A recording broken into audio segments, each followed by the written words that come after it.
ನಮಸ್ಕಾರ. In today session ನಾವು development environment ಹೆಂಗೆ ಸೆಟಪ್ ಮಾಡೋಣ ಅಂತ ನೋಡೋಣ.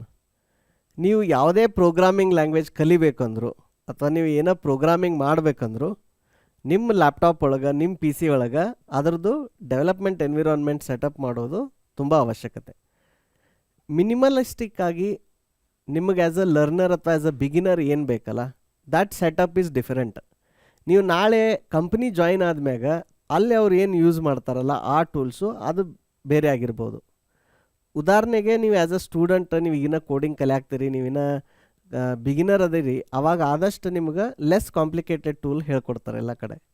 ಅದ ನೀವು ಆಫೀಸ್ಗೆ ಹೋದ್ಮೇಲೆ ಅಥವಾ ಕಂಪ್ನಿ ಜಾಯಿನ್ ಆದಮೇಲೆ ಅಲ್ಲೇನಿರುತ್ತೆ, ನಿಮ್ಮ ಪ್ರಾಜೆಕ್ಟ್ಸ್ ಭಾಳ ದೊಡ್ಡದಿರುತ್ತೆ. ಆ ಪ್ರಾಜೆಕ್ಟ್ನಾಗ ಸಾವಿರಾರು ಫೈಲ್ಸ್ ಇರ್ತಾವೆ, millions of lines of code ಇರ್ತಾವೆ. ಅವಾಗ ಸೇಮ್ ಟೂಲ್ಸ್ ಅಲ್ಲಿ ಯೂಸ್ ಆಗದೆ ಇರ್ಬೋದು. ಮುಖ್ಯವಾಗಿ ಒಂದು ಎನ್ವಿರಾನ್ಮೆಂಟ್ ಸೆಟಪ್ಗೆ ಏನೇನು ಬೇಕಂತ ನೋಡೋಣ. ಸೊ ನಿಮಗೆ first and the foremost thing ಬೇಕಾಗಿದ್ದು ಅದರದ್ದು ಕಂಪೈಲರು ಅಥವಾ ಇಂಟರ್ಪ್ರಿಟರ್. ನೀವು ಬರೆದಿರೋ ಕೋಡನ್ನು ಹೈ ಲೆವೆಲ್ ಲ್ಯಾಂಗ್ವೇಜಿಂದ ಮಷಿನ್ ಲೆವೆಲ್ ಲ್ಯಾಂಗ್ವೇಜ್ ಕನ್ವರ್ಟ್ ಮಾಡಿ ರನ್ ಮಾಡಬೇಕಂದ್ರೆ ಅದು ಕಂಪೈಲ್ಡ್ ಲ್ಯಾಂಗ್ವೇಜ್ ಇದ್ದರೆ ಕಂಪೈಲರ್ ಬೇಕಾಗುತ್ತೆ, ಇಂಟರ್ಪ್ರಿಟೆಡ್ ಲ್ಯಾಂಗ್ವೇಜ್ ಇತ್ತಂದ್ರೆ ಇಂಟರ್ಪ್ರಿಟರ್ ಬೇಕಾಗುತ್ತೆ. ನಮ್ಮದು ಪ್ರೀವಿಯಸ್ ವಿಡಿಯೋ ಒಳಗೆ ಕಂಪೈಲರ್ ಅಂದರೆ ಏನು, ಇಂಟರ್ಪ್ರಿಟರ್ ಅಂದರೆ ಏನು, ಅದು ಹೈ ಲೆವೆಲ್ ಲ್ಯಾಂಗ್ವೇಜಿಂದ ಲೋ ಲೆವೆಲ್ ಲ್ಯಾಂಗ್ವೇಜ್ ಹೆಂಗೆ ಕನ್ವರ್ಟ್ ಆಗುತ್ತೆ ಅದನ್ನೆಲ್ಲ ಅತಿ ವಿಸ್ತಾರವಾಗಿ ಡೀಟೇಲ್ವಾಗಿ ನಾನು ಆಲ್ರೆಡಿ ಎಕ್ಸ್ಪ್ಲೇನ್ ಮಾಡೇನಿ. ನೀವು ಆ ವಿಡಿಯೋ ನೋಡಿಲ್ಲ ಅಂದ್ರೆ ಹೋಗಿ ಮೊದಲು ಆ ವಿಡಿಯೋ ನೋಡಿರಿ, ಆಮೇಲೆ ಇದನ್ನು ಕಂಟಿನ್ಯೂ ಮಾಡಿರಿ. ಎರಡನೇದು ಎಡಿಟರ್. ನಿಮಗೇನು ಬೇಕು, ಒಂದು ಸೋರ್ಸ್ ಕೋಡ್ ಎಡಿಟರ್ ಬೇಕು. ಆ ಸೋರ್ಸ್ ಕೋಡ್ ಎಡಿಟರ್ ಅಗದಿ ಸಿಂಪಲ್ ನೋಟ್ಪ್ಯಾಡ್ ಅಂತ ಅಪ್ಲಿಕೇಶನ್ ಇರ್ಬೋದು, ಅಥವಾ ಲೆನೆಕ್ಸ್ನಾಗದು ಹೋದ್ರಿ ಅಂದ್ರೆ ವಿ ಐ ಎಡಿಟರ್ ಅಂತ ಯೂಸ್ ಮಾಡ್ತಾರೆ, ವಿ ಐ ಎಡಿಟರ್ ಇರ್ಬೋದು, ಅಥವಾ ನೋಟ್ಪ್ಯಾಡ್ ++ ಇರ್ಬೋದು. ಈ ಥರ ಸಿಂಪಲ್ ಟೆಕ್ಸ್ಟ್ ಎಡಿಟರ್. ನಿಮ್ಮ ಸೋರ್ಸ್ ಕೋಡ್ ಏನಿರ್ತೈತಿಲ್ಲ ಅದು ಇಂಗ್ಲೀಷ್ ಟೆಕ್ಸ್ಟ್ ಫಾರ್ಮ್ಯಾಟ್ನಾಗ ಸ್ಟೋರ್ ಆಗುತ್ತೆ. ಅದೇನು ಸ್ಪೆಷಲೈಸ್ಡ್ ಫಾರ್ಮ್ಯಾಟ್ನಾಗ ಏನು ಸ್ಟೋರ್ ಆಗಲ್ಲ.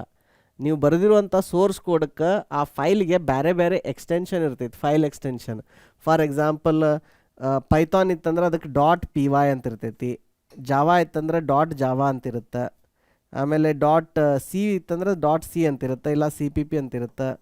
ಸೊ ಬೇರೆ ಬೇರೆ ಲ್ಯಾಂಗ್ವೇಜಿಗೆ ಬೇರೆ ಬೇರೆ ಎಕ್ಸ್ಟೆನ್ಷನ್ ಇರುತ್ತೆ. ಬಟ್ ಅದ್ರ actual format is text only. ನೀವು ಅದನ್ನು ಓಪನ್ ಮಾಡಿ ನೋಡ್ಬೋದು, ಆಯಿತಾ. ಸೊ ಬೇರ್ ಮಿನಿಮಮ್ ಆಗಿ ನಿಮಗೊಂದು ಎಡಿಟರ್ ಇತ್ತು, ಆಮೇಲೆ ಒಂದು ಕಂಪೈಲರ್ ಇತ್ತಂದ್ರೆ ನೀವೊಂದು ಕೋಡ್ ಬರೋದು ಅದನ್ನು ರನ್ ಮಾಡಿ ನೋಡ್ಬೋದು. ಆದ್ರೆ ಇದ್ರ ಜೊತೆಗೆ ನಿಮಗೆ ಇನ್ನೊಂದ್ರದ್ದು ಟೂಲದ ಅವಶ್ಯಕತೆ ಐತಿ. ಇದು ಭಾಳಷ್ಟು ಕಾಲೇಜ್ನಾಗಾಗಲಿ ಟ್ರೈನಿಂಗ್ ಇನ್ಸ್ಟಿಟ್ಯೂಟ್ನಾಗಾಗಲಿ ಇದ್ರ ಬಗ್ಗೆ ನಿಮಗೆ ಯಾರು ಜಾಸ್ತಿ ಜನ ಹೇಳ್ಕೊಡಲ್ಲ. ನೀವೇನಾರ ಕೋಡಿಂಗ್ ಈ ಟೂಲ್ ಕಲಿತ್ರಿ ಅಂದ್ರೆ ನಿಮಗೆ ಅದು ಟೋಟಲ್ ಕಾನ್ಸೆಪ್ಟ್ ಗ್ರಾಸ್ ಮಾಡೋಕ್ಕೆ ಭಾಳ ಕಷ್ಟ ಆಗುತ್ತೆ. ನಾ ಸುಮಾರು ಹುಡುಗರನ್ನ ಕೇಳೇನಿ, ಕರ್ನಾಟಕದಾಗಿರೋರನ್ನ, ಚಲೋ ಕಾಲೇಜ್ನಾಗಿರೋರನ್ನ, Tier 2 Tier 3 ಇದ್ದವ್ರನ್ನ ಕೇಳೇನಿ. ಅವರು ಸುಮಾರು ಜನ 100ಕ್ಕೆ 80-90% ಜನಗೆ ಆ ಟೂಲ್ ಅಂದರೆ ಏನು, ಅದನ್ನು ಹೆಂಗೆ ಯೂಸ್ ಮಾಡ್ತಾರೆ, ಆ ಟೂಲ್ ಕಲಿಯುವಂಥ ಅವಶ್ಯಕತೆ ಏನೈತಿ, ನಾವು ಕೋಡಿಂಗ್ ಕಲಿಬೇಕಾದ್ರೆ ಅದ್ರದ್ದು ಏನು ಪಾತ್ರ ಐತಿ, ಇದ್ರ ಬಗ್ಗೆ ನಾಲೆಜ್ ಇಲ್ದದ್ದನ್ನು ನನ್ನ ಗಮನಕ್ಕೆ ಬಂದಿದೆ. ಹೀಗಾಗಿ ಸ್ಪೆಸಿಫಿಕ್ ಆಗಿ ಅದ್ರ ಬಗ್ಗೆ ನಿಮ್ಗೆ ಹೇಳ್ತಾ ಇದ್ದೀನಿ. ಅದು ಏನಂತಂದ್ರೆ ಡಿಬಗ್ಗರ್. ಸೊ ಡಿಬಗ್ಗರ್ ಅಂದರೆ ಏನು?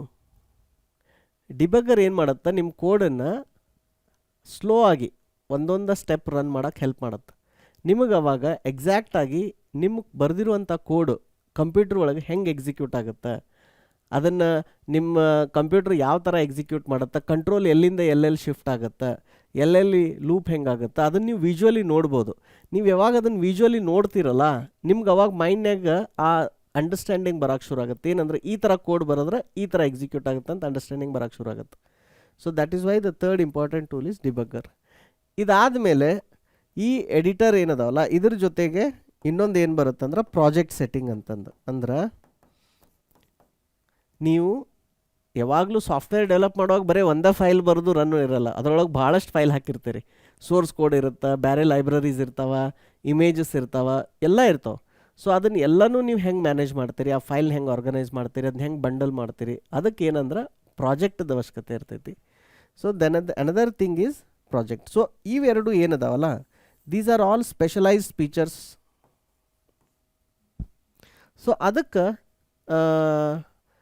ಸುಮಾರು ಕಂಪ್ನಿಗಳು ಏನು ಮಾಡಿದ್ರಂದ್ರೆ ಇವನ್ನ ಎಲ್ಲ ಸೇರಿನ ಒಂದು ಸಾಫ್ಟ್ವೇರ್ ಮಾಡಿದ್ರು, ಸ್ಪೆಷಲೈಸ್ ಸಾಫ್ಟ್ವೇರ್. ಓಕೆ, ಸೊ ಅದು ಏನು ಮಾಡಿದ್ರು ಅಂದ್ರೆ ಅದ್ರೊಳಗೆ ಇದನ್ನ ಎಲ್ಲನೂ ಕಂಬೈನ್ ಮಾಡಿದ್ರು. ಯಾವುದು? ಎಡಿಟರ್, ಡಿಬಗರ್, ಪ್ರಾಜೆಕ್ಟ್ ಮ್ಯಾನೇಜ್ಮೆಂಟ್, ಇದನ್ನೆಲ್ಲ ಕಂಬೈನ್ ಮಾಡಿದ್ರು. ಇದನ್ನೆಲ್ಲ ಕಂಬೈನ್ ಮಾಡಿ ಒಂದು ಸ್ಪೆಷಲೈಸ್ ಸಾಫ್ಟ್ವೇರ್ ಮಾಡಿದ್ರು. ಅದೇ ಸಾಫ್ಟ್ವೇರ್ಗೆ ನಾವು ಏನಂತೀವಿ ಅಂದ್ರೆ IDE ಅಂತೀವಿ, which stands for integrated development environment. ಇದಕ್ಕೆ ಮತ್ತು ಕಂಪೈಲರ್ ಇಂಟರ್ಪ್ರಿಟರ್ಗೆ ಲಿಂಕ್ ಇರುತ್ತೆ. So there is a link, ಅಂದ್ರೆ ಅದು ಅಂಡರ್ಲೈಂಗ್ ನಿಮ್ದೇನು ಕಂಪೈಲರ್ ಇನ್ಸ್ಟಾಲ್ ಆಗಿರುತ್ತಲ್ಲ ಅದನ್ನ ಇದು ಇನ್ವೋಕ್ ಮಾಡುತ್ತೆ, ಇಂಟರ್ಪ್ರಿಟರ್ನು ಇನ್ವೋಕ್ ಮಾಡುತ್ತೆ. ಬಟ್ ಇದೇನಂದ್ರೆ ಇದು ಸಪ್ರೇಟ್ ಟೂಲಾಗಿ ಇನ್ಸ್ಟಾಲ್ ಆಗಿರ್ತೈತಿ.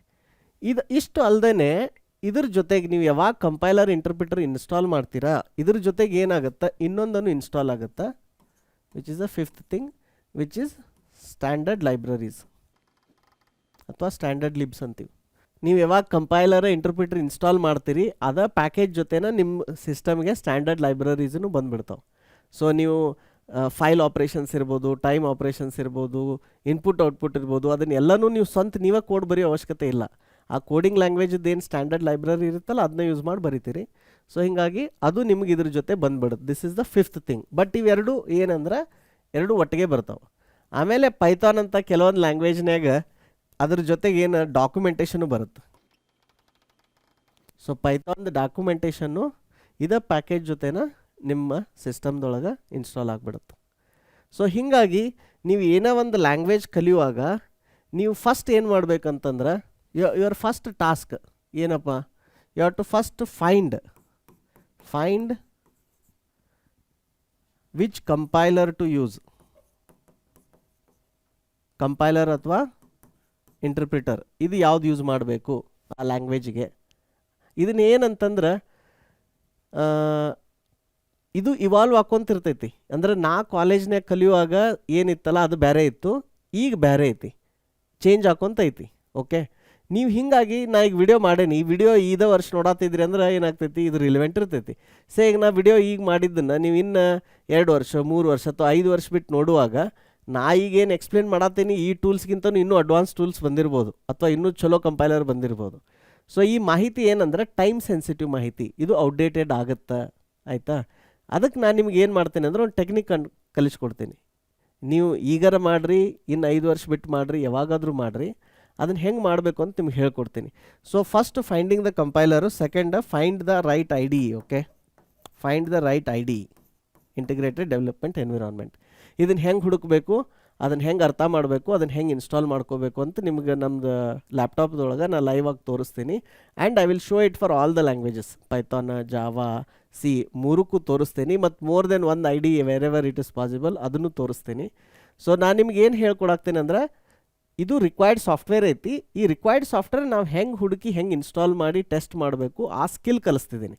ಇವತ್ತು XYZ ಇವತ್ತೇನೋ ವಿಜುವಲ್ ಸ್ಟುಡಿಯೋ ಕೋಡ್ ಅಂತೈತಿ, ನಾಳೆ ಇನ್ನೊಂದು ಯಾವುದೋ ಬರ್ಬೋದು. ಅದು ಬಂದರೂ ನೀವು ಅವಾಗ ಇದೇ ಅಪ್ರೋಚನ್ನು ಯೂಸ್ ಮಾಡಿದ್ರೆ ಅಂದ್ರೆ ನಿಮ್ಗೆ ಗೊತ್ತಾಗುತ್ತೆ.